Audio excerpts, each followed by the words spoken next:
Hola, minasan! Welcome back for another round of One Piece. The pieces are falling into place now. Luffy and the gang made it to the town of Rain Base. They're in the casino. They got captured along with Smoker, which was very funny. And we got a nice new world build. There's a sea stone, and the sea stone comes from the sea, and it mimics the sea in every way. And when it's held down on a devil fruit user, someone who ate the devil fruit, they are completely disabled and powerless. And Smoker happens to have a personal weapon that does such a thing, and has pointed out that he would have already escaped if not for the bars containing the sea stone. So, yeah, now that he shows up, she made her first strike on Sir Crocodile, and we're gonna find out what happens next. So, let's get reading. One Piece by Eiichiro Oda, Chapter 171, Koza, Leader of the Rebels. Lord Chaka, he's nowhere to be found! A civilian screamed out across the entire palace. We've searched the entire palace, the royal chambers, the balconies, the gardens, even the grain storehouses, but we can't find him anywhere. Alabarna, capital of Alabasta, veiled in the glow of the burning sun, beaming down over the entire palace. I don't know, with the clouds flowing through the bright blue sky. They screamed out, "Fight His Majesty!"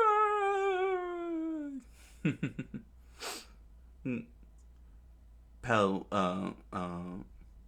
Pell looked over at the palace guards and gave his orders. "This is our shard. Maybe he went out in the middle of the night." "Possible. He couldn't have gone past the palace guard. We have the whole place under surveillance," the guard said, explained. "Then where is His Majesty?" And they marched they found that his room was completely empty and devoid of a king. Chaka flung his arm out at them and gave his orders. "The army is ready to march. Find him. Search the entire city if you must." "Yes, sir." Finding people in Pell's specialty. If only he were here now. The frustrations of Chaka run deep in his eyes as he looked out the balcony across the entire palace grounds and thought to himself, should anything happen to King Cobra, I can't lead the king's army on my own authority. Why now? What could have happened? "Lord Chaka!" The door opened with a loud slam, and the guard approaches him. "His Majesty!" "Where is she?" "We have information on his whereabouts." What? Chaka's sweat poured down the side of his cheek as he learned what had happened. Katoea, headquarters of the rebel forces. The crowd started cheering on as they were ready. "Koza, wait! We're coming with you!" Why is the king doing this?" Koza said as he trotted out on horseback, ignoring all of his subordinates. You'll sung to a new low, Cobra." To which he remembered Toto's words. Trust in the king, trust in King Cobra, trust in the king, Koza. Father. The flashback continued. You'll know that His Majesty is a good man." "Oh, you folks say that, but I could care less. Father, I didn't come with you to Yuba for His Majesty's sake," Koza said as he was cleaning the helmet, as they were checking on the water pump for their crops. When suddenly there was a loud fighting going on for a piece of metal, and everyone was screaming, "Run, run!" clashing swords. The rebel armies are over 100,000 strong now. One of the townspeople said, I heard, and blood has been shed too. Koza continued listening as more swords were clashing and people were dying covered in blood across the sand. It's alright, Toto said. Meanwhile, the rebels were screaming out, once it rains, the suspicions will cease. Don't falter. But it never happened. The blazing sun, cast over a drought onto the town. Not a single tapped water would work. The city's canal has been destroyed, they said as they looked at the dry ditch that was once their source of survival. Who could do this thing? There's no water. Babies cried out loud. Once it rains, they said, as the crowd said as a small dry leaf snapped off the twig. It hasn't rained in over a year. And dust completely consumed the town, with leaving the bones of cattle rotting.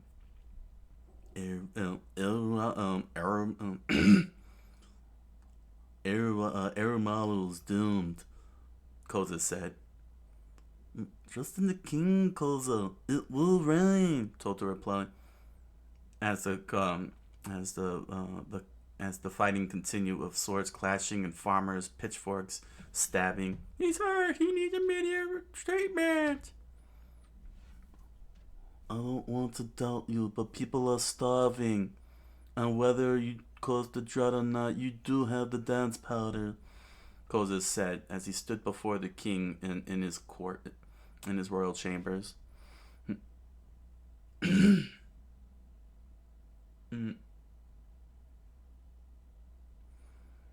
We must wait for the rain to fall naturally, the king said. Dance powder would only bring more misfortune. I can't allow it. This country is not the only one in the need of rainfall. But what harm can it do? Koza replied. If it should rain, the drought will end, and maybe the rebellion will too. Meanwhile, as the clash continued on, with bodies falling down, covered in blood, Your Majesty, give us back the rain! The people screamed out in conflict. It would only make matters worse. Things aren't as simple as you think, Koza. I can't stand to see any more villages dry up. Koza screamed at the king. You haven't changed. Oh, yes, I have. Now I can fight. I do have an offer you will never refuse. I'll be back for the rain, he said, staring deep into the king's eyes. Both their faces veiled in shadow. The challenge has been set. As Koza trotted through the desert on horseback, he thought to himself, why is he being so foolish? The port city of Nanohana. Why, Your Majesty, the people screamed out. This is my way of apologizing for taking the reign of this country.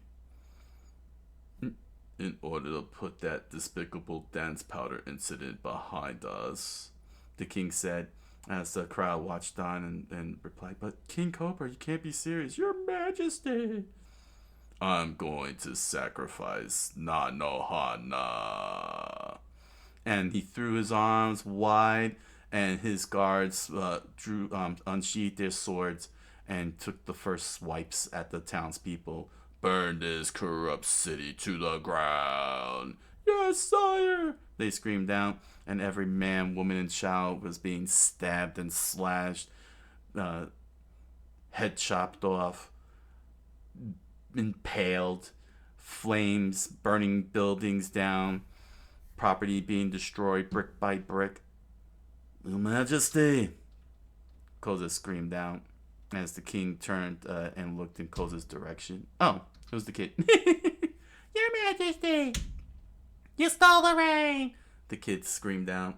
Oh my gosh, why did this kid come back? Why did this kid come back? The kid said with a tiny hammer in hand. That's why this country's dried up. He screamed out. The king just glared down, without even moving a single muscle in his direction, and threw a swift kick to the face, making his nose bleed. Women covered their faces, men's eyes wide open, horror, and the wind laughed at everybody. As the king stared down everyone with death eyes. And the kid screamed out, I'll get revenge for everybody! As the woman immediately wrapped her arms around him and screamed, Stop, you mustn't! And that's when the horse arrived. Snort. And everyone looked in his direction. Koza, it's Kelza. What do you think you're doing, you monster? He said, looking down at the king from up high on his horse. I've come to apologize, the king said. This is no joking matter. The Koza replied, Don't insult us. Your Majesty. Oh, the crowd said. After all, who dried up this country with the dance powder? I did. No more games, Koza screamed out. As he charged at the king, the guards immediately threw their weapons in the X formation to pull them back. You pig! He screamed as he struggled to push through and break through. People died in those drought-ravaged villages. You know what they were thinking when they died? They felt no anger or hatred toward you. Every one of them died believing in you to the very end. It's not the king's fault. He's a good man, they said. The king just listened on. At least lie and say you're innocent, or you'll destroy that trust they had in you. And immediately, one of the guards pulled up a rifle and fired a shot. It didn't shock the king one bit, but it did send Koza flying. Koza! The crowd screamed out as Koza fell to the ground and landed. Koza! Koza! The crowd continued on as his blood splurted out. And now, the king let out one of the most gruesome smiles imaginable. He lifted up one eye like he was the Rock. It's time to get this jabroni out of here. Smell what the king is cooking.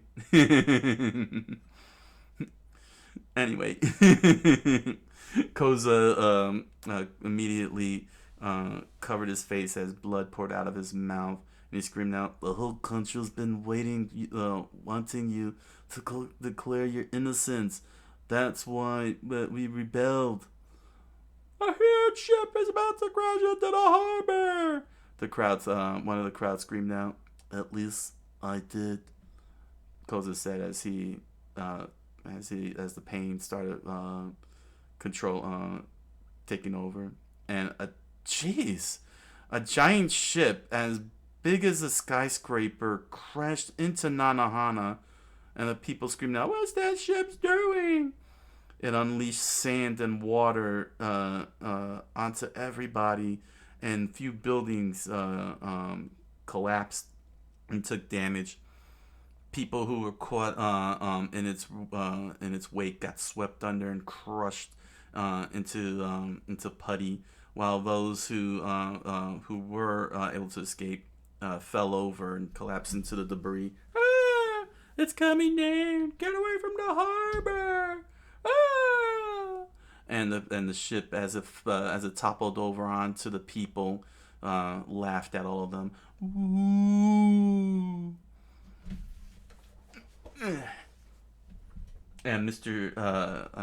Two and Miss Doublefinger started sashaying through the street with no care in the world of all the pain that's going on.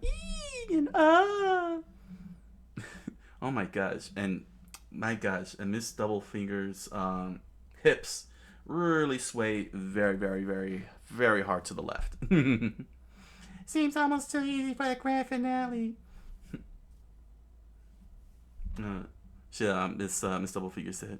What you expect? Mr. One said. Okay, let's light the fires and let's get out of here. One of the millions said. Yes, sir. And everybody started unleashing havoc. the the king somehow puts on a pair of puffy ears and says, "Phew, I don't feel like myself. I don't feel like myself without these." Oh my gosh. Oh my gosh. Oh my gosh. Oh no. Oh no. This is insane. Wow. Oh my gosh. Koza, hang on, Koza. The townspeople surrounded him. Surrounded him as they tend to his wound. The royal army is gone. Go. How'd you like my king act? Mr. Two started dancing and pirouetting as the guards started laughing and clapping their arms out and cheering. You were superb, Mr. Two Claire. One of the fake guards said. To be continued. One Piece by Eiichiro Oda. One Piece by Eiichiro Oda, Chapter 172, Rebellion. As the gigantic pirate ship completely collapsed onto the town, killing dozens of people, injuring hundreds more, causing buildings to fall over, sand pluming up into the air, creating an artificial dust storm. People screamed out, "Where'd that ship come from? It just crashed into the harbor. The Royal Army set fire to the city and left. Put it out! Put it out! The fire!" Meanwhile, Miss Doublefinger, crossing her legs as she walked and making her hips shift in a 90-degree angle with each step, said, I've got to meet Mr. Two at the edge of town. The finale will be Alabama, right? I can hardly wait, Mr. One said. Yuck, yuck, yuck, it's all so iffy, Mr. Two said as he danced around with a big smile on his face with his crew. I love it. I'm the epitome of iffy myself. You can't tell what I am. Iffy is wonderful, he said as he spun in a 360 and pirouetted into the air. Like the ellipness of raw octopus in an octopus parterre. It's so iffy. You can't tell if this country's king is a king or someone else. My plan is a success.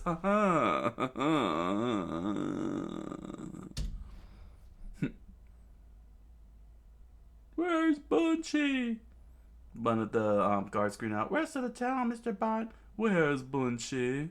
West of the town, Mr. Bond Clay. He led everyone as Bunchy watched on in horror at what really transpired as the chaos continued to ensue. What? He said, The king turned into a queen? That crap king? The kid's eyes grew wide, his body shivering. The shock and trauma of the truth got to him. The king was a fake. This is bad. We've been tricked. I have to tell everyone. And as he turned around, he bumped into a pair of legs. Ugh. And fell to the ground. He looked up and there was Miss Doublefinger and Mr. One standing before him, towering like giants from his diminutive size. What did you see, you naughty boy? She said as she took a long puff of her pipe. Bon Clay should be more careful, Mr. One said as he flexed his muscles. I guess it's pointless to ask you to keep quiet, boy. It's time for you to learn some integrity. And he swiped at the kid. The child screamed. Meanwhile, within the main street, as the flames was being controlled by the hot weather and the beating sun. Water! There's not enough water. Wait, those are my wares. You're gonna pay for that. Who cares? At a time like this, the city's burning down. Your food, put out the fire. Water, water, water. It's no use. We can't keep up with the flames. Run! Meanwhile, one of the townspeople found one of the rebels found Butchie on the ground, injured, with blood pouring out from his wound. Hey kid, you all right? How cruel! Is this the work of the Royal Army? And the kid coughed blood and said, No. No. "No, nosebleed. Don't worry, we'll take care of that." The idiot rebel, not paying attention to what the kid is trying to say. Try not to talk. I'll take you to a doctor.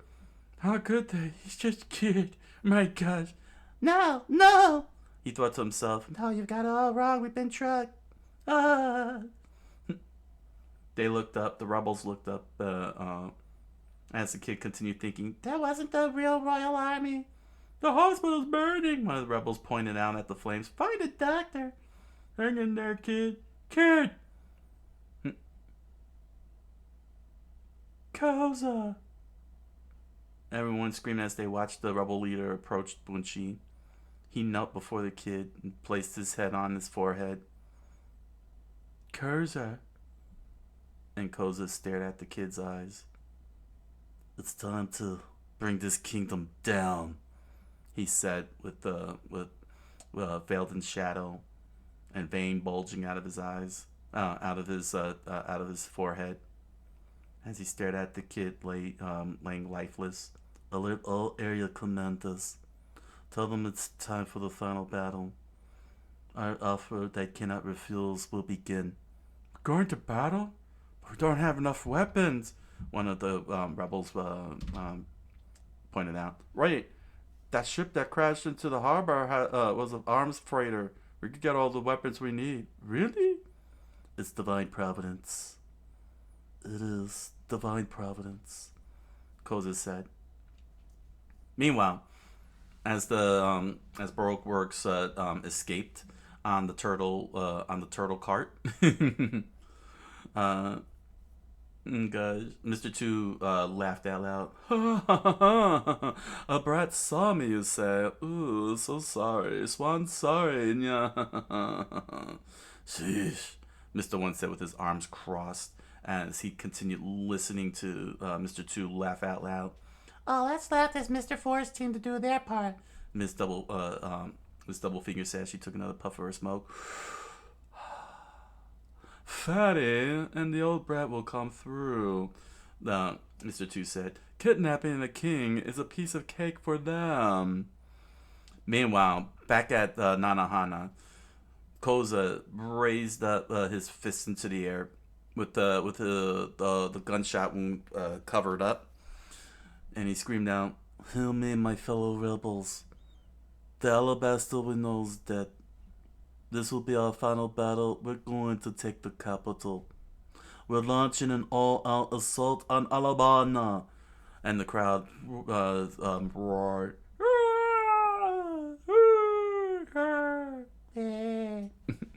It's time for the king to pay for his crimes. Meanwhile, at Alabama, the capital of Alabasta, Mr. Chaka screamed out at the revelation.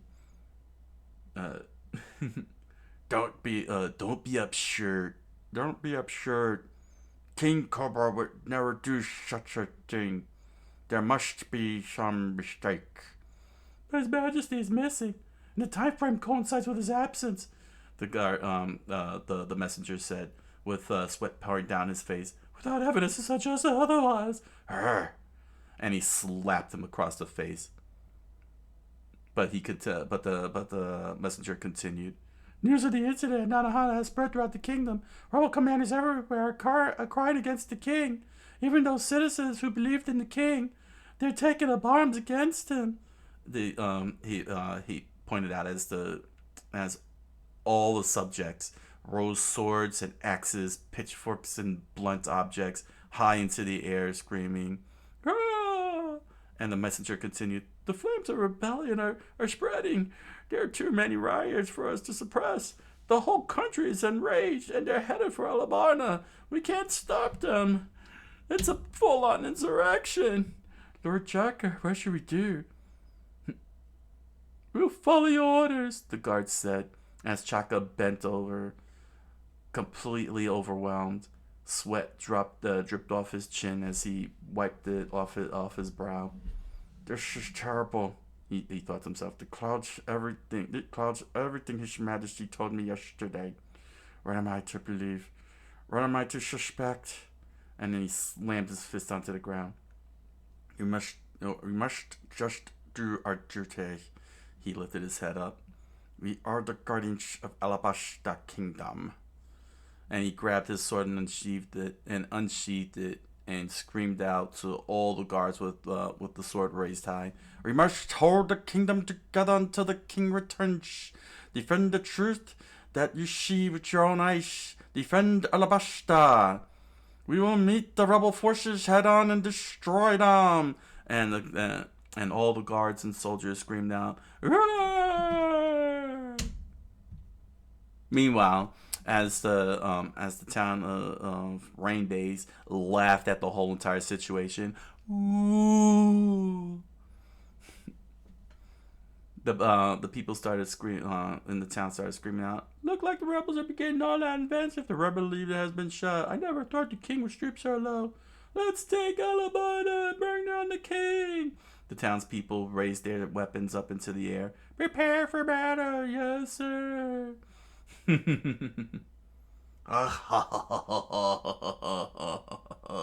Sir Crocodile laughed out loud within his his Banana Gator casino. "It's begun." He reveled in joy as Luffy and the crew watched in disgust. And Luffy screamed out, "You!" How could you? What do you think, Miss Wednesday? The master plan that you were once a part of is finally coming to fruition. Listen carefully, and you can hear the death rattle of Alamasta.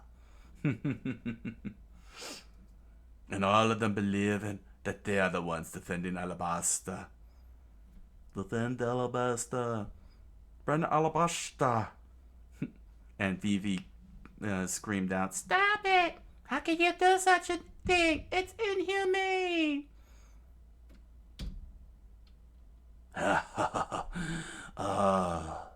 Mr. Zero said, Sir Crocodile said, "Your love for your country moves me to tears, princess, but that love will destroy Alabasta." To which Zolo replied, "This guy gives scoundrels a bad name." "Dude, you lousy rat. If it weren't for this cage, I'd show you righteousness." "I had to overcome a great many obstacles to get to this point. I had to find the right people. I had to raise enough money to buy the silver needed to manufacture the dance powder." And he proceeds to monologue his whole plan. "I had to orchestrate acts of sabotage in order to destroy the company towns. I had to have my people spread rumors that they had been wronged by the king's army. I had to undermine the people's trust in the king at every turn until all the frustrations were overflowing. Do you want to know why I want Alabasta this bad, Miss Wednesday?" he said to Vivi as she remained tied to the chair, struggling to break free. "How should I know what goes on in that rotten mind of yours?" Such a sharp tongue for the princess. Mr. Smoker listened on as he took a puff of his 2 cigars.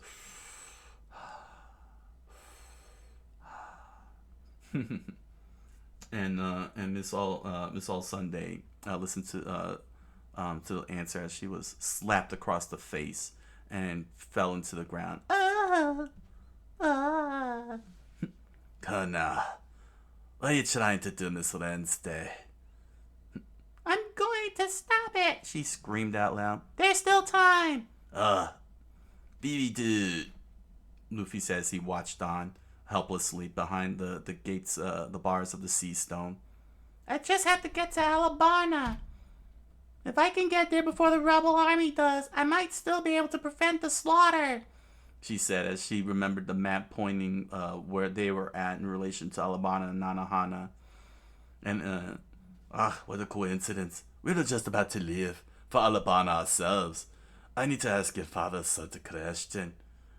Haven't you done enough to my father? She says she lifted herself up somehow while still tied up to the chair. Who you value more, your father or your people? But you're welcome to come with us if you'd wish. He presented a key. A key? That's... Dude, is that the key to this cage? Hand it over, you jerk. And he flipped the key, and it fell right into the hole in the middle of the entire aquarium tank where the gators lurk about. A trap door? What? The choice is yours, Miss Wednesday.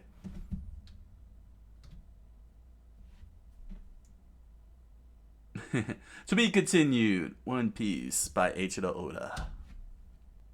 One Piece by Eiichiro Oda, chapter 173, Banana Gaita. As the rebels charged and the townspeople charged across the field, with Koza leading the way, the guards began firing, raised their spears up, screaming out to each other. Yes, there's still time to prevent the rebels and the king's soldiers from butchering each other, Sir Crocodile said, as he imagined the map of where they are in relation to the battlefield. You have about 8 hours before the slaughter begins, but I don't think you're gonna make it. It would take you longer than that to reach Alabama from here. If you want to stop the rebellion, you'll have to leave right now, Miss Wednesday. Otherwise, hundreds of thousands would perish. Of course, you could stay here and save your friends. You just have to open the cage for them. Unfortunately, I accidentally dropped the key down that little hole there. To which Miss All Sunday said, You know, we could just shoot all of them here and be done with this, especially the princess. Have you no sense of drama, woman? To which then Vivi looked down and saw what was down below where the key lay in the center of. Is that the Banana Gator's pen? Well, there are your choices, child. Huh? And Luffy asked, Banana Gators? Dude, I'm hungry. Hey, dude. Look. There are gators growing out of those bananas. That's pretty awesome. He pointed out at the tank as the gator swam by with bananas on their head.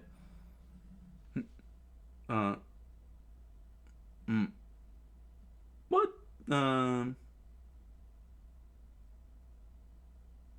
What the dude? They're enormous.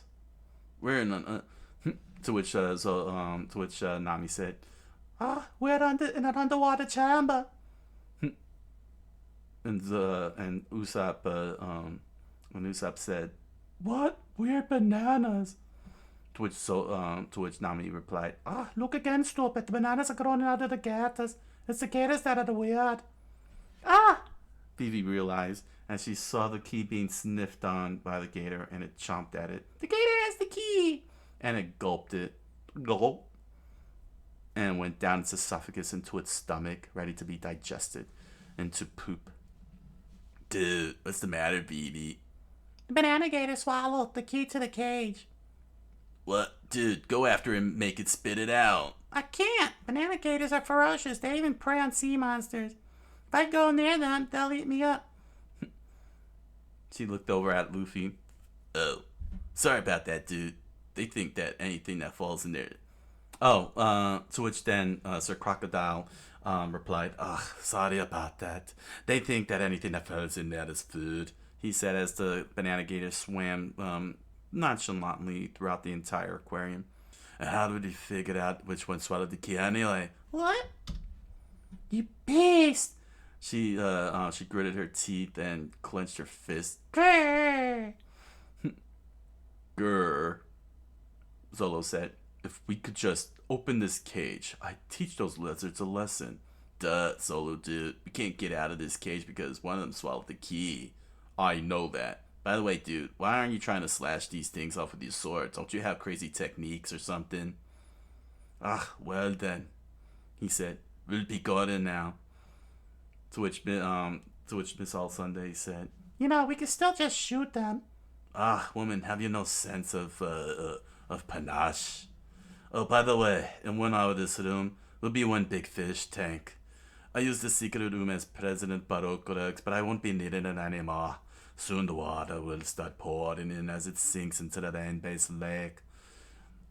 And bear in mind that I will not bother watching any of you as this happens. I will just assume that it all went according to plan, as the entire base sinks. A multitude of innocent citizens, or for no account pirates, make your choice, woman. But you'll be lucky to save anyone. You have to decide whom to bet on Miss Wednesday. Do you like to gamble? Ha ha ha ha ha. I think not. In a situation like this, even a princess is powerless, he said. This country made my work easy, since it's populated by idiots. Like the young rebels and the whole digging old man in Yuba. Such idiots. You gotta love the stupid Miss All Sunday. What? That dried up old man? Oh, you know him, Luffy.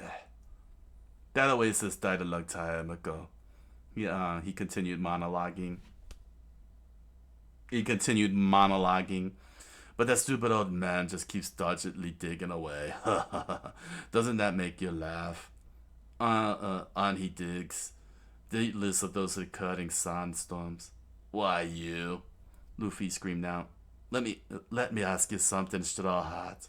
Luffy listened on. Do you really think it's natural that sandstorms hit the same town over and over like that? He said with no care in the world, and Luffy had a realization. Vivi, of course, said, What do you mean? could he have? Nami leaned in as they started realizing what he's trying to say, and he stood there with sand forming out of his hand to the sound of shoo, and he smirked with a smile. And that's when Phoebe realized, as she remembered Toto's words, "Yuba will never surrender to the suns." And Luffy screamed out, "Dude, that was your doing!"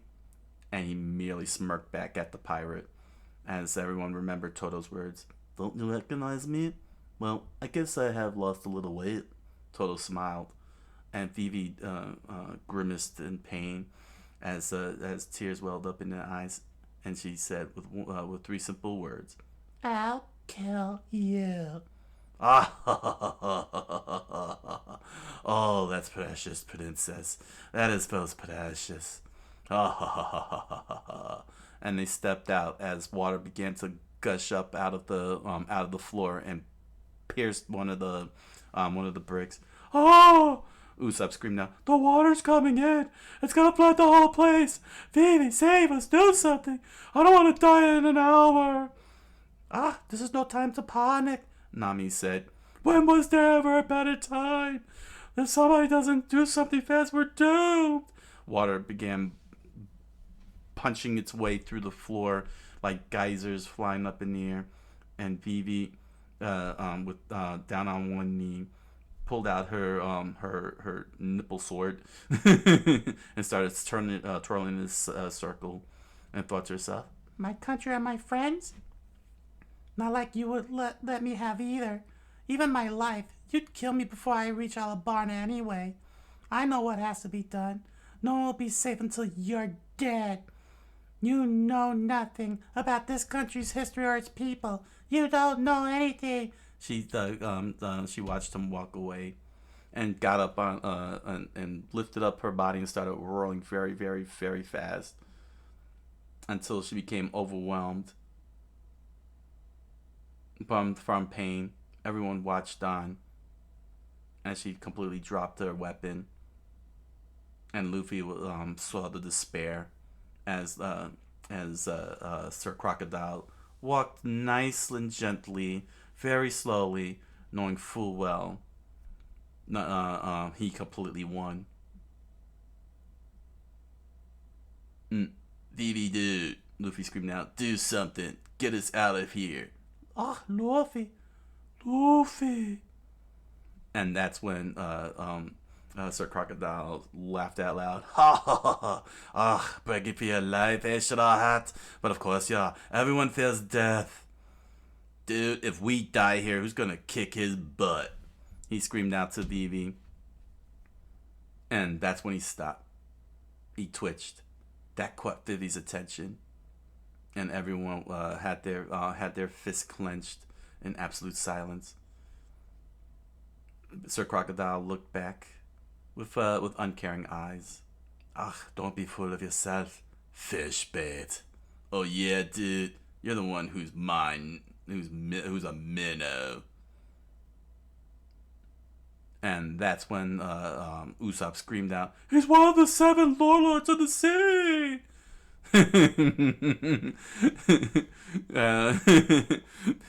The whole crew freaked out. The whole crew started freaking out as Vivi's glowing, scowling face struggled to intimidate Sir Crocodile. And that's when a giant banana gator emerged from a giant porthole. Ugh, go! The gator screamed out.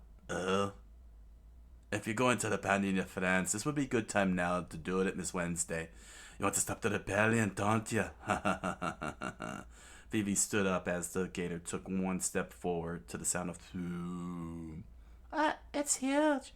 She took a step back, frightened, unsure what it's gonna do on her first move. Vivi, dude, take him on. You're asking the impossible. It's too big. She only has to channel the righteousness. Vivi, run! Usopp screamed out. You can't win, but save us too. You're the one. And Zolo replied, "You're the one asking the impossible now." Look out the window. They're waiting their turn. They looked out and saw the gators all lined up like a gravy train. We're just lunch to them. Looks like you've made your choice. Very well, Sir Crocodile said, still not leaving the area like he should be, and and unnecessarily monologuing the whole situation. You just have to kill them all. The key's inside one of them, after all. Grrrr! The banana gator screamed out, and Vivi crossed her arms with her peacock nipple strings and screamed out, "Peacock string!" Ah! The gator chomped down at her, causing debris to fly all over the place as she dodged. It's fast! That big! It shattered those stone stairs with one bite. What jaws! Usopp commentated as the gator swiped at her and knocked her to the side. Vivi! Go for the tail, dude. Flip it over. Darn it, what can she do against a monster like that? Usopp screamed out. Vivi, get up! Run! You'll be eaten alive! The banana gator towered over her with a little smile as she said, ow. And then that's when the strange ringing sound happened. Ring-a-ding-a-ding-a-ding. The banana gator stopped and looked. Ring-a-ding-a-ding-a-ding. Oh, it's a call. Ding. It was a baby transponder snail, not for international calls. She pressed into the snail, going click. Yes. Hello! Hello! It was a familiar voice that caught everyone's attention. Can you hear me? Yes, I hear you. Is that you, Millions? Hey, we're connected. I never used a baby transponder snail before. Hello! What is it? Yes, it's working. You can speak. Hurry up and state your business, you fool. What's going on? Wait, that voice. That voice! Yes, I've heard it before. This is a restaurant le crap. Sanji screamed out in joy as through the transponder, catching everybody's attention. To be continued. One Piece by Eiichiro Oda. One Piece by Eiichiro Oda, Chapter 174, Mr. Prince. Ah, restaurant le crap. The Sir Crocodile said, standing in the corridor, surrounded by water, as he spoke into the transponder. And Sanji replied, "Then you remembered. I'm glad to hear that." And Sir Crocodile remembered back on Dinosaur Island. "Hello, this is Restaurant Le Crab." Ah, stop pulling it on, you idiot. To which Mr. 3 replied, "A transponder snail? What are you talking about? I never used a transponder snail in Little Garden." And that's when he put it all together. "Ah, I thought I had all the star pirates in that cage," he said as he remembered each picture of each member. "Are there more? Oh, this is not good. I shouldn't have wasted time monologuing and should have left like I should have." Luffy realized who it was, and Usopp whispered, "Hey, did you hear that? Restaurant le crab? Could that be it?" And Usopp immediately covered Luffy's idiotic mouth. "Wait, Luffy. They might not know about him yet. We have an edge. Just shut up for once." The crocodile, the banana gator, looked in Sir Crocodile's direction as Vivi wondered what he's trying to do. But hearing Sanji's voice, she thought to herself, "That's Sanji, right? Sanji and Chopper are still free." Miss All Sunday smiled. "Ah, who are you?" "Me, I'm Mr. Prince," Sanji said. "Ah, I see. Where are you right now, Mr. Prince?" "I can't tell you that. If I did, you'd come and kill me." "Well, whether you can kill me or not is debatable, but I'm not fool enough to give out information for free, unlike you, Mr. Zero." And Sir Crocodile suddenly veiled in absolute rage within his beating heart and a bulging vein. "Prince, save us!" Usopp screamed out. "We've been captured. There's not much time." And to which Sanji replied, "Wah, wah, ha, ha. Sounds like my shipmates are there with you. Well, I think I'll just..." And that's when there was a sound of blam and ugh and a thud. "What, dude?" Okay. And that's when they heard a weird clack in the background. Dang, who's now? I don't even know who's talking here. That'll teach you. Wait, that'll teach you. Hello. I got him. What should I do now? Sanji? No. Vivi wondered who it is that's talking as Sir Crocodile continues to stand in place instead of leaving the area and continuing to listen to the dang transponder. "Ah, where are you? Tell me." "At the front gate of the rain dinners." "That useless idiot!" Solo screamed out. "He better not have gotten himself killed." "Sanji did." "Wah, wah." Usopp panicked as Nami's tears fell down. There goes our last hope." "Beep, beep."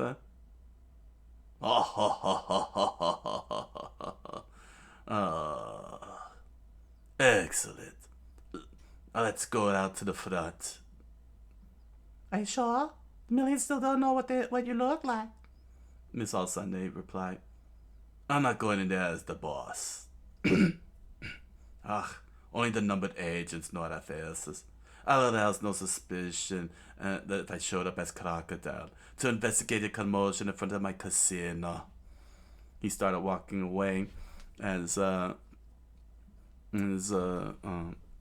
Vivi started climbing over the debris to the sound of Grr! which caught the banana gator's attention and immediately lunged at her. Vivi! Oh, Luffy screamed out, Vivi, dude! And Sir Crocodile looked back as Vivi immediately grabbed the edge of the now makeshift cliff. She was holding onto the stairs for her dear life as the banana gator looked up and struggled to get back, get to her. What are you doing, Vivi, dude? There's still time before the water floods this room. I'm going to find help. I get it. Usopp said, Sanji may still be alive, and Vivi can find him. Ah, that's right. And Chopper's out there too. Maybe there's still hope. To which then Sir Crocodile turned into sand instead of going away like he's supposed to, or should have shot them in the first place. Decided to strike at Vivi with a burst of sand. Hey, dude, look out! Luffy screamed out as Vivi was able to climb back onto the stairs and struggled to get back to her feet. The sand immediately wrapped around her neck and pulled her back. Vivi, dude! Ah! Sir Crocodile, uninterested. What do you think you're doing? He screamed out as he pulled her down and caused more debris to fly into the air. He returned to her and towered over her with his hook raised high into the sky. The water continuing to pour out, to fill up, bringing out more as the rest of the banana gators waited. The main one looking down at her. Vivi, dude, wake up! The gator's coming! They screamed out as they started pulling on the gate. Vivi laid injured. She said as blood poured out of her mouth. If you care about your friends so much, you should die here with them. Soon the water would be covered with banana gators feeding area and flood this room. I'll even bring that smart aleck Mr. Prince here too, if you don't mind the cops. Ha ha ha ha ha. And he finally left the area and slammed the door. Considering that he went back from where he came from, because he was going out towards the other way, where the aquarium covered corridor was. Oh my gosh, this is not good. With the doors slammed, Luffy immediately gritted his teeth and screamed out, "Crap, dude!" And the whole entire building laughed at him. Ooh. Huh? One of the employees said, Sir Crocodile, have you heard what happened to Nanohana? Ugh, yes, I heard. Quite tragic. The final clash between the king and the rebels is finally coming. The city is in an uproar. No, the whole kingdom is in an uproar. Oh, well, that's a shame. I was always afraid it would come to this. So sad. And he was once a beloved king. This is the king that wouldn't do anything when pirates attacked our towns. Look, it's Sir Crocodile. The people, the gamblers smiled. It is him in person, our hero. He barely shows his face in the casino. Sir Crocodile! Sir Crocodile! They really love you. Miss All Sunday said. Sir Crocodile! He, of course, showed no care in the world as he went, ugh. Meanwhile, back at the Banana Gator Aquarium, Vivi dude! The Banana Gator opened its mouth. Grrrah! To which Vivi, thought to herself as she struggled to get onto her feet and move. You guys have always rescued me in the past. I won't let you die. And just as it chomped down at her, she screamed, Ah! The Banana Gator looked around, started wiping its tongue as blood poured out of it. It got frustrated because something happened. Something leapt up into onto the stairs as the Banana Gator struggled to figure out what's going on. Oh, she did it. She got away. She successfully saved herself and started running up the stairs. Got to hurry. What? And the Banana Gator chomped down underneath the stairs, causing the top part to collapse. Grrrr! The gator screamed out, Ah! She screamed as more debris and glass started shattering and water pouring out all over the place. Oh! Usopp screamed out. The glass broke. The water's rushing in. This room will be in underwater in less than 20 minutes. He somehow magically did the math and figured out exactly the entire time frame it would take to fill up the entire complex. Is Vivi alright? You guys! She screamed out from the top of the steps. Hang on just a little longer. I'll come back with help. I won't abandon you. Okay. She screamed out. Usopp screamed out. We're counting on you, Vivi. Oh, Vivi. Nami said.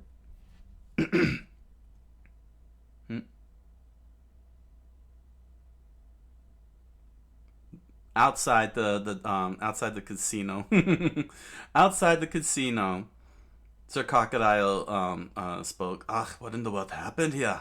He saw all the millions laid out, bloody, bruised, knocked out, injured, moaning and groaning.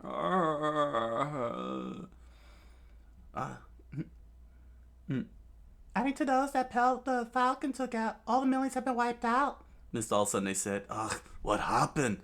Hey, he called himself Mr. Prince. I thought you captured him. Where did he go?" He kicked the guy. He just took off just now toward the south side of the town. Please let me bake in the sun and have a tan. Ugh, just now. You idiot. He kicked him in the head. This is no time for the suntan. And he looked up and saw someone running in the distance. That must be him. Ugh, you little peon. He flexed his muscles. Don't think you could get away from me. And he let out a huff as the person was running away. Why not forget him? Miss all of a sudden they said, "Silence, woman! No one makes a fool of me and lives." And he immediately turned into sand and charged at at Sanji, or what he believes to be Mr. Prince. Meanwhile, inside Rain Dinners, whoa! What the? It's an earthquake! The gamblers begin freaking out as outside the entire moat started bubbling up with water, and something was emerging out. Oh no! The bridge collapsed. And the bridge indeed did collapse. But why? What's going on? Miss All Sunday remained silent as she watched the chaos going on. We're trapped here. Isn't there a boat? What's going on? The bridge collapsed? Princess Vivi said. Oh no! How will I get out of here? To which the person she passed by said, "Maybe we can't get out, but now Baroque Works can't get in here either." He took a long puff of his smoke. It was a familiar voice. All according to Keikaku. And Vivi looked back with a big smile on her face, on her bloodied face. She screamed out, "Sanji! Chopper's leading Crocodile on a wild goose chase. We have to hurry. The rebellion's begun." And he took and with a big smile on his face, he took a long puff of his cigarette.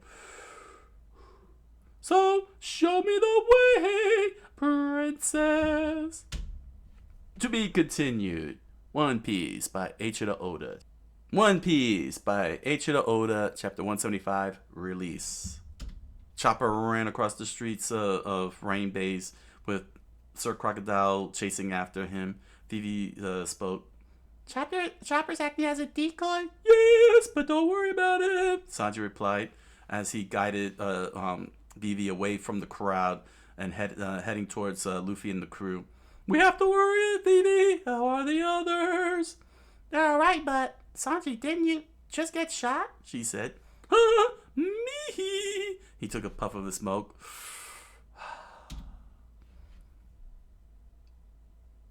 Flashback. With that, his smile triggered a flashback as the sound of the gun fired. Hello? It turned out to be one of the guardsmen. "I've got him. What should I do now?" Where are you?" The Sir Crocodile said through the transponder. "Tell me." "At the front gate of Rain Dinners." Sanji smiled gleefully and nodded. "Good Good job. Terrific acting. Now to bring your boss around. Thanks. Can I go now? No, sir.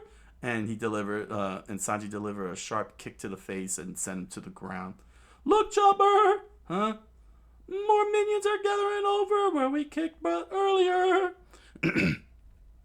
He approached and screamed out.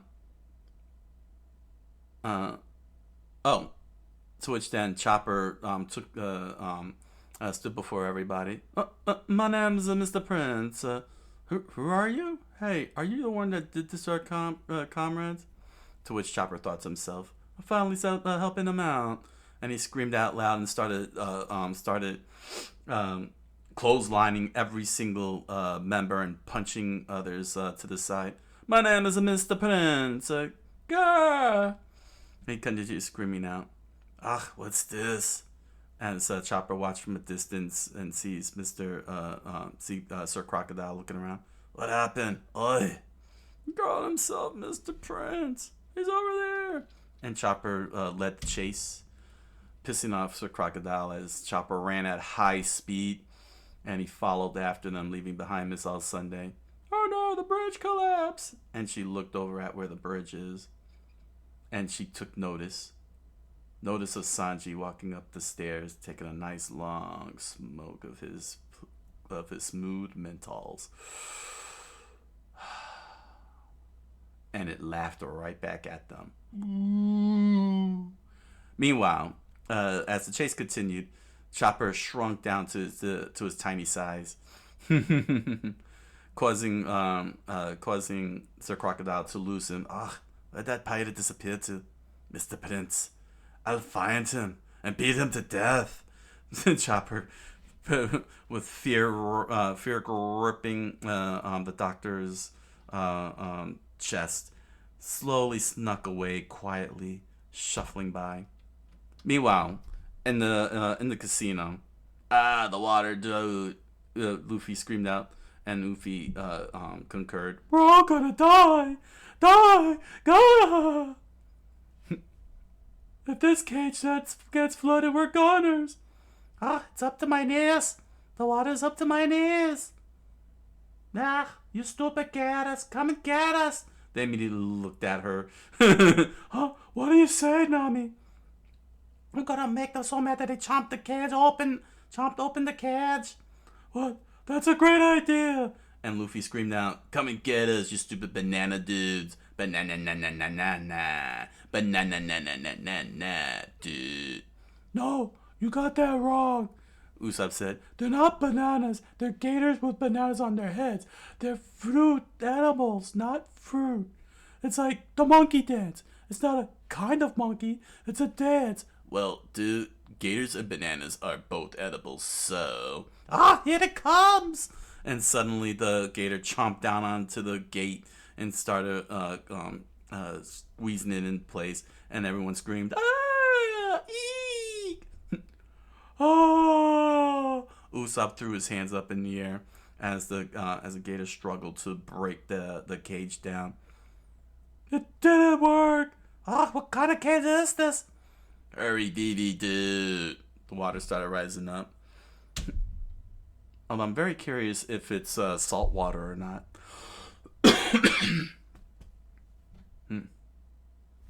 You guys, Mr. Smoker said as he took 2 puffs from his cigars.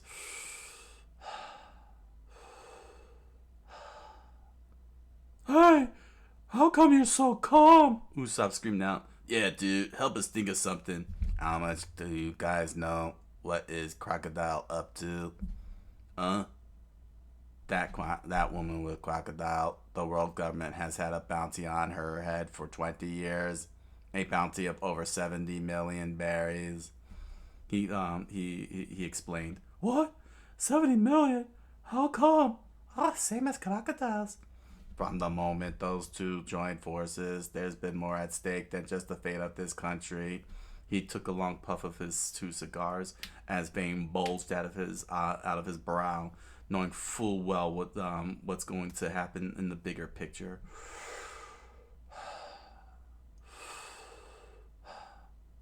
If they're not stopped, the whole world could be in trouble. Ah, the whole world? Nami said. What do you mean? That's big. Dude, what are you two talking about? I don't need any more reasons to kick his butt. I see. So how do you plan to escape? Oh, Dude, it's up to my thighs. I'm gonna die. Die! Ah, no! Then Usopp immediately grabbed Luffy and started shaking him. Dude, I feel weak.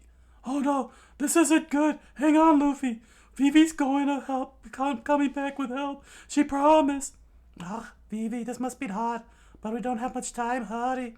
To which Solo, the most quietest of the entire crew, thought to himself, if I were a better swordsman, I could shatter this cage. Which people question why that is not the case here.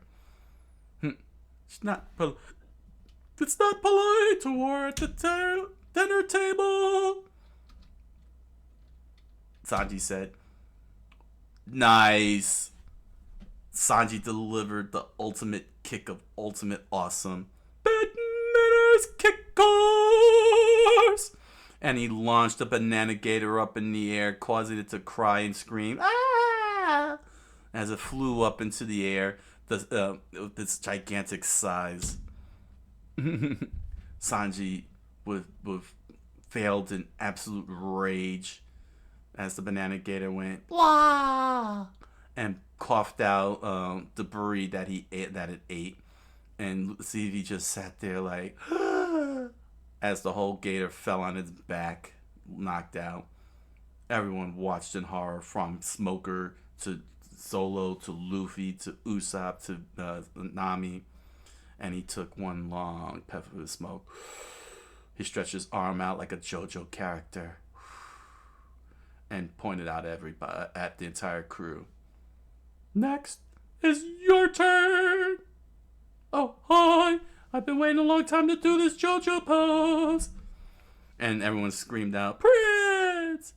To which Solo gritted his teeth. Stop wasting time and find the dang key. Ah, phew.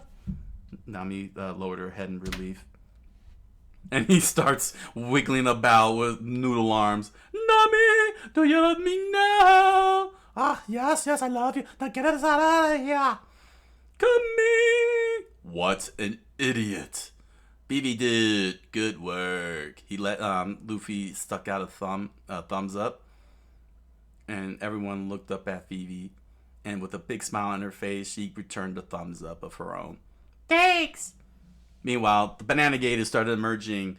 Cry. And Sanji just took a long puff of smoke. Jeez, they just keep coming. Ah, Gold Sanji, clobber those guys. Oh, wait, is that, sorry? Go, Sanji, dude. Luffy screamed out, clobber those guys. Cry. Come at me all at once, you crap bananas. And Sanji immediately lifted his leg up like Neo from the Matrix. I'll knock some tail manners into you. It's not polite to attack young ladies. Sanji, there's no time. Usopp screamed out, every second counts. Just kill them. Kill the third one that came in, Smoker said as he took a puff of his 2 cigars. Huh? Luffy looked back.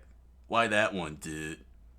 Are those ears of yours just for decoration? Don't you recognize that growl? That's the one that swallowed the key. Whoa, dude. You're awesome. Taking out the bridge to buy time. Very clever.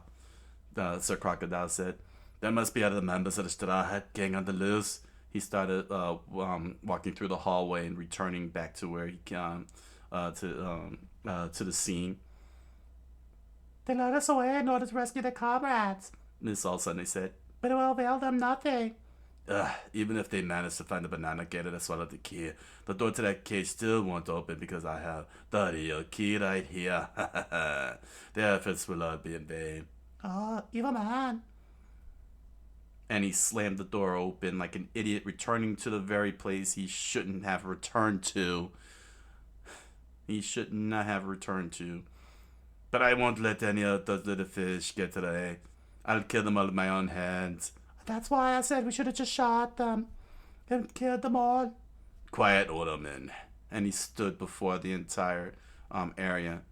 And there he saw the banana gators all laid out, sprawled, unconscious, with Mr. Three floating in the water with a with a note that reads, "See you later, Crap Gator, Mr. Prince," and the key dropped to the ground. To be continued. One Piece by Eiichiro Oda. Sir Crocodile is the biggest idiot in the world. I don't know why Oda-san wrote him to do all that, quite honestly. I understand that, Luffy and Smoker would be very difficult to kill because of the gum fruit and the smoke fruit, because they ate the devil fruit. But he should have been able to take out Nami, Usopp, and Zolo, at the very least. All that monologuing, honestly, I think that was not very good writing. And then the whole, and again, proving what Austin Powers, the film Austin Powers, pointed out. We're going to walk away and just assume everything goes according to plan. While Seth Green's like, I could get my gun and I'll just shoot them one after the other, just pow pow, 2 bullets, done. No, Scott, have you know? Oh my gosh, I hope that this will be the only time this will ever happen, because that was real dumb. I'm sorry. This was the dumbest thing Oda written up. This was the dumbest thing. Because they were going to break out, especially because Sanji and Chopper were still out there, but just having him monologuing when he should have just left, what I'm saying? Not only did it slow the pacing down, it didn't get to the point, It made Sir Crocodile was carrying the idiot ball along with Miss All Sunday, and jeez, man, this was not a good set. This was not a good set of chapters. I mean, he's one of the 7 warlords. Mihawk freaking showed one hell of a power when the first warlord of the sea we met displayed that level of power, and then here's Sir Crocodile. Another warlord of the sea, and this is what he does. He came up with a great elaborate plan and everything, but he chooses to do this. Like, he won. The dude won. He did not need to stay there and continue on egging Vivi and walking slowly. And what's even worse is that he walks from one direction, which was this whole corridor with the aquarium, and then walks back and then goes to the main. It's like, did you lose your sense of direction here? But we got some great revelations going on here, because we found out, that the king is missing. Nobody knows what happened. Nobody knows what's going on. Chaka doesn't know what to do, but he still believes in the king's, words, the ideals, and try to be extra careful not to, try and start anything up. But hot dang. Koza, of course, ran off. We got a nice little flashback, a very quick flashback, and that's when the king arrives and just starts laying waste to Nanohana while Koza is making his way over there, hoping to reason with the king. We're kind of like questioning why. I remember, a couple of chapters ago, the king was failed in the shadow, which was very weird. A very weird depiction. And I didn't even clue in on why that is. And it was pretty freaking awesome when it was revealed. The two of them had a nice little showdown. War of words and everything. Trying to plead through. Very nice setup and everything. Saying like the setup was all nice. The angle of the panels. Of the talking and everything. And it was just weird, it was kind of a weird thing. But yeah, Koza gets shot by one of the guards, or so we thought. And it just started causing animosity when this giant boat, which I gotta say, for a panel of this size, to be able to draw in great detail, this is not a big panel, and that's a big ship towering over all the tiny buildings with the little people down there below. Great scaling for such a small panel. Very excellent. Oda-san and his team is really excellent. When it comes to things like this, like really pulling off the scale, whether it's on a full splash page or on a smaller panel like this, really excellent, quite honestly. I like when that happens, and look at the details in it, like very hard on the details here. You can see the boards, you can see the swords on the emblem, the barrel looking mast. You can see the lines on the sails. You can see the buildings with the windows and the awnings. Like nothing was sacrificed. Very well done. Really like it when they pull that off. The whole scaling, and of course Mr. One and Miss Double Finger starts making their way through the town. Needless to say, I'll get to that one panel. I'll get to that one panel very quickly soon enough. We'll get there soon enough because I thought that was pretty funny. It was pretty funny. Here it is. On the top left. First of all, that was pretty cool, giving it that nice little animation feel to it. But I just find it so funny that she's crossing one leg in front of the other in an X formation with the whole hip swing. No human being, male or female, could pull something like that off. And she's doing that one step at a time with the hips swaying side to side. I want to see that animated. I got to see what that looks like animated. Hands down, I got to see it animated. Again, a great use of the small panel and utilizing the whole room on the top right. Great details to everything. You can even see the splinters on some of the masts and the debris. Really great. Many people died in that one. It's pretty obvious. I gotta say, for a manga that's supposed to be aimed at kids and teenagers, this could get very violent, like real violent, extremely violent. But sadly enough, Bunji, which again, thankfully, the kid didn't dominate the whole dang thing like like in the early chapters with the kids. It didn't take long. He was dispatched very easily. They kill kids. Yes, they actually killed a kid. Although I wouldn't be surprised if the kid came back alive. But nevertheless, the kid is dead. But stupidity reigns again. The supreme. I get why they try to do that. I mean, I saw it in U.S. Marshals. When one of the characters was dying and was trying to talk, but they were like, no, don't talk, and put the mask over, and Tommy Lee Jones was like, no, don't talk, you're gonna be okay, because if he would have spoke, the truth would have came out, which was okay. The execution of that was okay. Here, this one has a character using the idiot ball, because he's like, nosebleed. It's like, come on, stop telling the kid to don't talk and let him talk. I mean, geez Louise, the kid's trying to tell him that's not the king. But, you have to have an idiot dialogue here. Nosebleed, don't worry.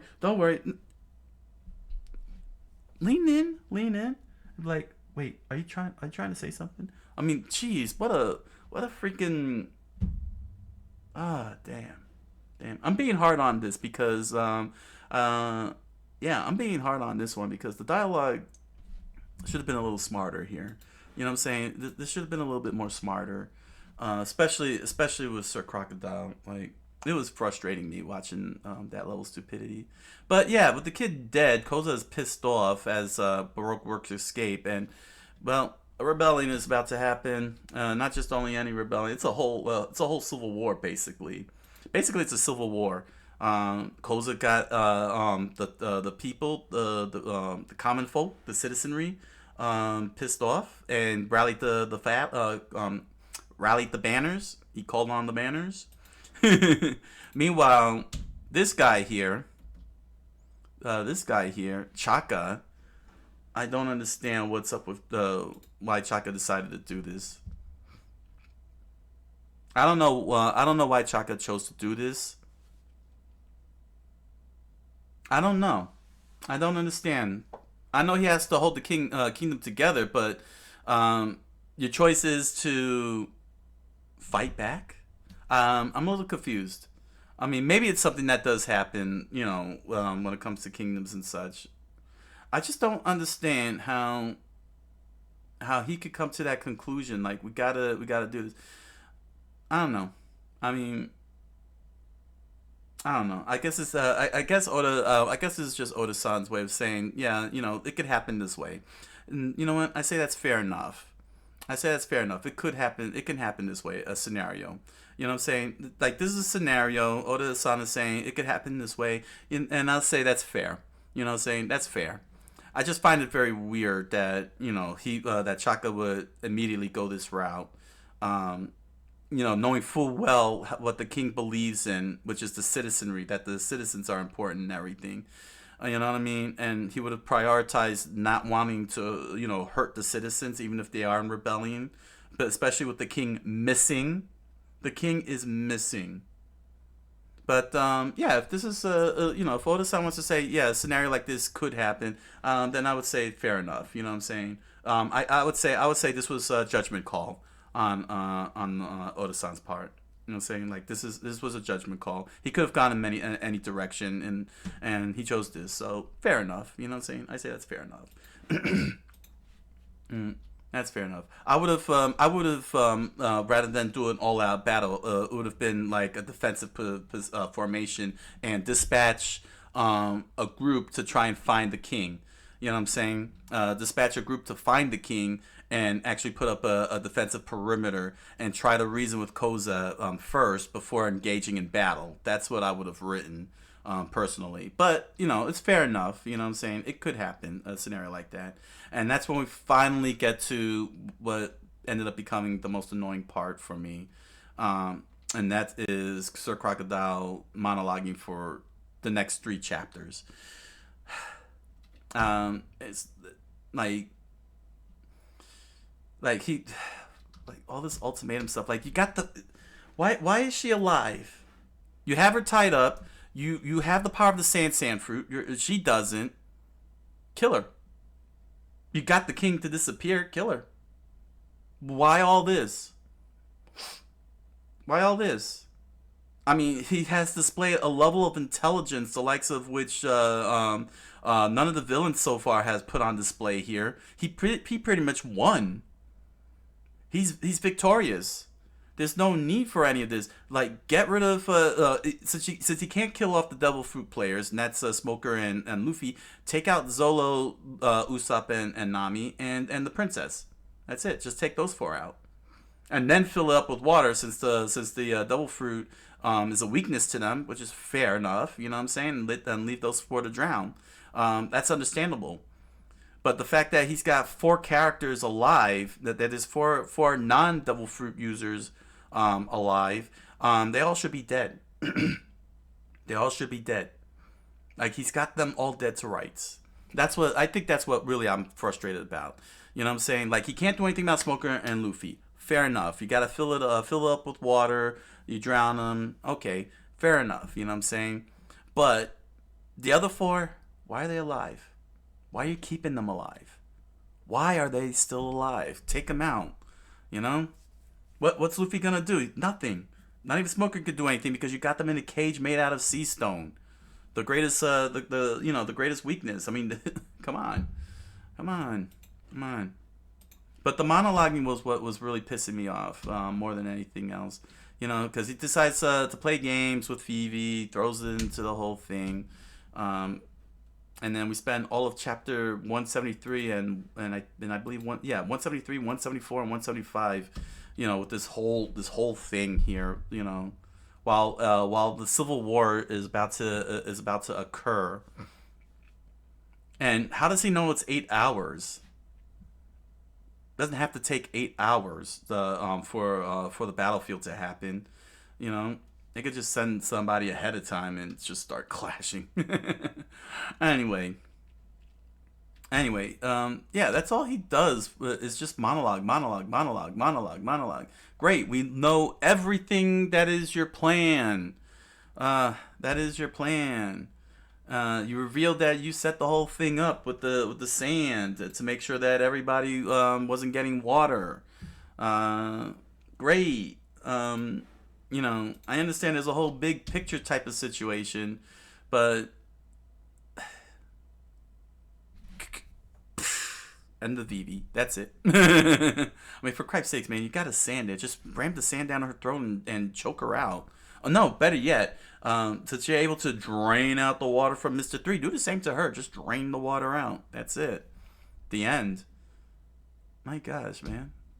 No, we're gonna let the Gators do it. And we don't have to watch. Proving Austin Powers correct. It really proved Austin Powers right. It's very hard for me to even, and then to make matters worse, this, this, like, also look at where they are. If you look at the lower right, now the entrance is over here where the stairs are at. That's the main entrance. Where are they going in this direction? If they're supposed to be heading out, they don't establish that was a secret exit or anything.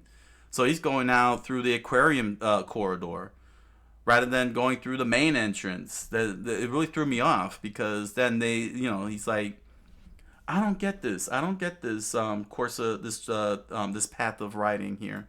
It turns out that it's Sanji. Turns out that was Sanji using it, and he's sitting there wondering what the heck is going on. It's just, I don't know. You see what I'm saying?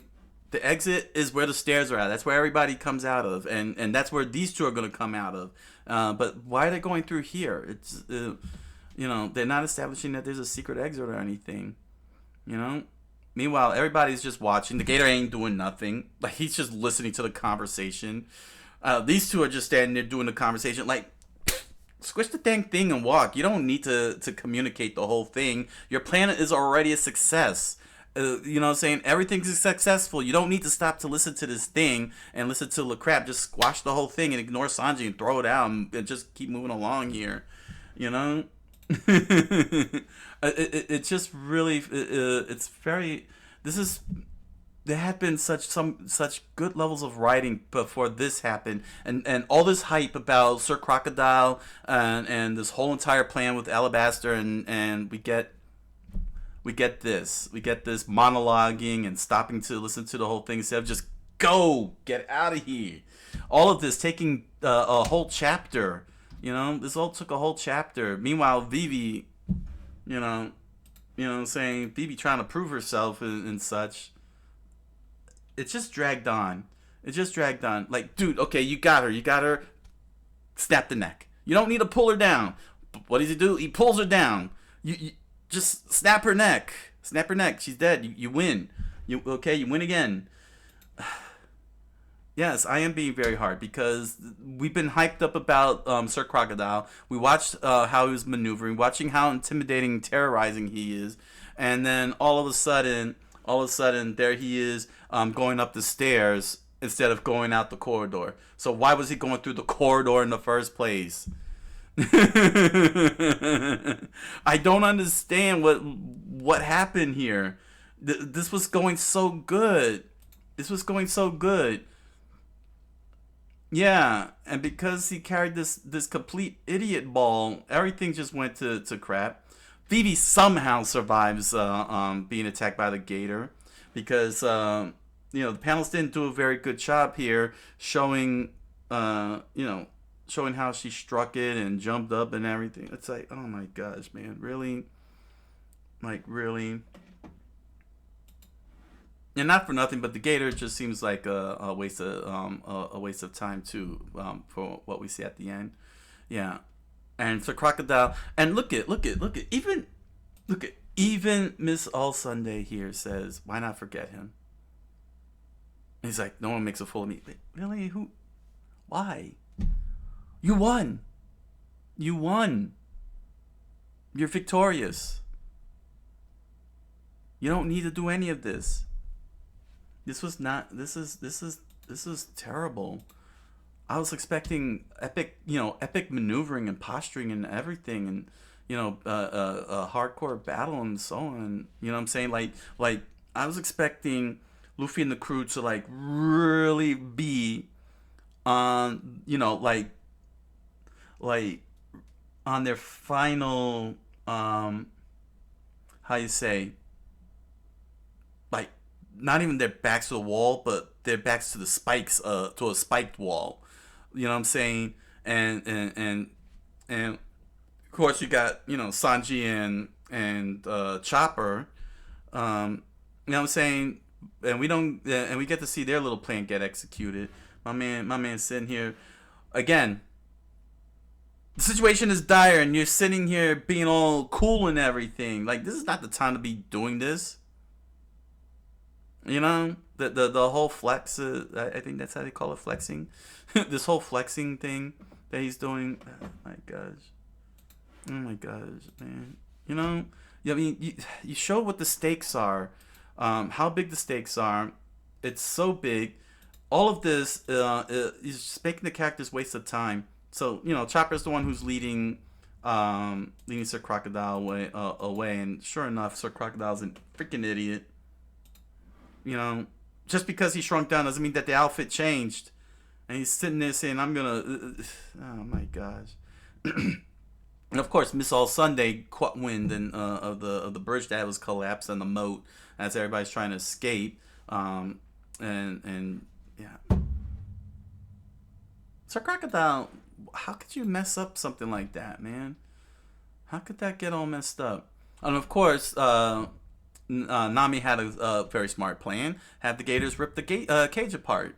Smart move. Didn't work, but at least it was a smart move. You know. It was a smart move to try. And of course, Smoker points out that there's a bigger problem beyond beyond what's going on at the moment. And telling them that the whole world's in trouble if these two pull off what they're doing, because for some reason, Miss All Sunday has a 70 million berry bounty on her head too, the same as her Crocodile. So what's her game? What's she about? Now that adds more to the mystery. That's cool. That's real nice. Solo, of course, decides, oh, if I were a better swordman, I could shatter this cage. Like, man, you didn't even try. You didn't even try. You just gave up. You spent the past 5 chapters just standing there with your arms crossed in that cage. You didn't even give it a try. Don't give me that. If I were a better swordsman would have tried at least. Gave it a shot. And you didn't. Better swordsman. Come on, Zolo. I like you. You're one of my favorites. Come on, man. This is such bad writing. But at least we get this epic splash. I'm putting that on the thumbnail. If I don't put down the thumbnail, you call me out on it, because this is epic. Look at this. Sanji doing superhuman shonen stuff here. That better be in the live action. His bad manners kick course attack. Oh my gosh! And then he goes full JoJo on all of us. All Might here. He goes All Might on us with the finger pointing. Like, yeah, stop wasting time to find the key. That's funny. Oh man, typical. But yeah, it all came to a freaking head, as I don't even know why this was even a thing. Honestly, this final sequence here, where first of all, Sir Crocodile going back. Which, why are you going back? Try and make sure your plan goes through. And then he's talking about, oh, I have the real key here. Why we have that? Why is that a thing? Because it proved that, well, yeah, it didn't really matter, because, that's the whole point, to show that it was no matter. And Mr. 3 survived, so that's why Vivi getting chomped really didn't. Ended up being pointless. I don't know why he's alive. Because that now cheapened the stakes that Vivi went. That means that we went through the whole thing with the gator for nothing if she would have survived being in his stomach like Mr. 3. Why? I'm very disappointed. Honestly, all that hype about Sir Crocodile and how dangerous it is to see his face and everything. And if you see his face, you're dead. And we see how he does it and everything, and utilize his powers. And this is what we get: Doctor Evil with a overly complicated, elaborate trap that he doesn't have to oversee and watch because he believes it'll just work itself out fine. This proves Austin Powers' point um, about that kind of approach to writing. I am so saddened. I'm so saddened. You know, this was such a fun moving arc here, and Sir Crocodile ended up being Doctor Evil. Jeez, what a joke. uh, what a joke. So, this arc is a wash. Hopefully, something big will happen. I'm hoping that it can rebound from that. I really do. I hope it can rebound from this. But as far as I'm concerned, at this point, it's a wash. Nothing Sir Crocodile does is gonna impress me anymore.